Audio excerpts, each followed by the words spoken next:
Okay, so this is part 2 of the descriptive writing pre-writing. Part 1, I showed you how to do this wheel where you collect a whole bunch of ideas, and then I showed you how to narrow those ideas down into categories. And now you're ready to come up with personification, simile, reminds me of, and then if you want to add a little more rigor or a little more challenge, or in grade 7 and 8, try for a metaphor. If you don't want to go for a metaphor, just let the kids pick. So maybe they do 2 personifications, a simile and a reminds me of, or 2 similes and the other 2, or 2 reminds me of. They just have to kind of talk it out and decide which one fits the best. And remember, it should help. All of those different pieces of figurative language should help to create the mood. And if you remember, the mood I was going for was creepy, because we've got this abandoned house, sort of like a haunted house. So I want to go for a creepy mood. So I have my 4 different categories of things that I described. I don't have to use all of these on this side. I can get rid of some of them, but I'll talk my way through that. So just a reminder, this is a think aloud that I'm doing for you as you would do for students, but I don't have the group in front of me, so I'm not going to do the turn and talk time. You'll have to figure out ways of working that in. There are lots of different times where you could do that at this point. So just remember, get that in as you are going and doing this for students. But here I go. I'm going to try to think out loud, and I'm going to do as much of these as I can in these 4 areas.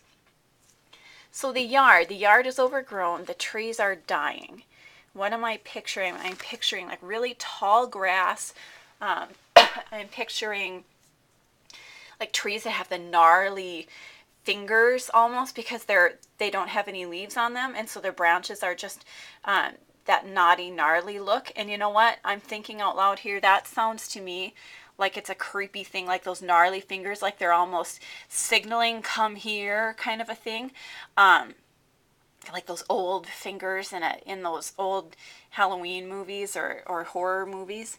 So I think I'm going to go with this one. And because I just compared the trees and their empty branches to a gnarly finger, I think that's going to be either a metaphor or a simile. Metaphors are harder. I'm going to get that done and over with. I'm going to say the tree branches are gnarly old hands beckoning me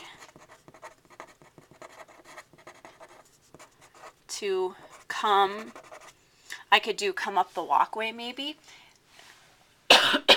And then, as I get up the walkway, then I get into the entryway where I would see the crumbling cement. I would see the porch is falling apart. The stairs are caving in. So I have to think about, what does that remind me of, or personification? Let's see here. Or simile. Maybe does it remind me of an old person dying? You know what? I'm stuck on that one. I'm actually thinking about this one because I was thinking of cobwebs in the corner. Kind of reminds me of my grandmother's hair. You know, that old gray hair that's permed. So I'm kind of thinking that would actually be a great simile. So I use my metaphor. Here's my simile. Cobwebs in the corner look like an old woman's permed gray hair, because they're kind of all balled up in that corner. And then I go on, maybe I go back to the entryway, maybe I do doors and windows, but either way I have to show the students how I get the personification and the reminds me of in there as well.